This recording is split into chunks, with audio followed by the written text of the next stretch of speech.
जी सुन तो। हाँ जी, हाँ जी, काबर बोला है? मैं कहत रहे हो हमन अब्बड़ एती ओती जात रहत ने कहूं रिकॉर्डिंग में हो गए तब कुछ हो गए।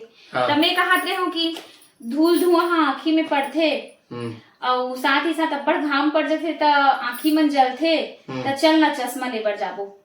सही में? हाँ चलते आप। मैं संगवारी हूँ हमन दोनों परानी पहुँच गए तैयार होके देशमुख ऑप्टिकल्स में जो कि रिसाली में है। भीतरी में घुस के देखें संगवारी नवा नवा डिजाइन के चक्रिया सन घलव घूमत है। चश्मा एक ले बढ़ के एक और लेवैया मन के कमी नहीं, इतना भीड़ संगवारी हो। यहाँ एक बात और बतात हूँ, फ्री में आंखी के चेकअप घलो होते और ओखर अनुसार आपके चश्मा घलो मना के दी भैया मन। तो संगवारी हो आप मन बिल्कुल आवो और यहाँ बिल्कुल आप मन चश्मा खरीदो। हमन तो देखा था वन हमर खरीदे बर चश्मा त एक ले बढ़ के एक चश्मा मन पहिर के देखा था दोनों झन।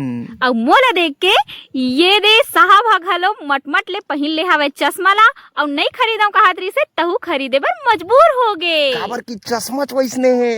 हाँ संगवारी हो जेन चश्मा ला मैं अभी पहन के देखा था वो हरे पोलोराइज के जेन हा आँखी ला ठंडकता घलो देथे और संगे संग में धूप से आँखी ला बचत करथे। संगवारी हो यहाँ अलग अलग कंपनी के लेंस घलो अवेलेबल है। आप मन जैसना लेंस चाहत हो वैसना लेंस लगा के भैया मन हा एक ले बढ़ के एक चश्मा बना के दी। और संगे संग में यहाँ के मालिक जो दिनेश भैया है ना ओकर व्यवहार भी बड़ा जबरदस्त है। तो आप मन एक बार आओ और जरूर विजिट कराओ।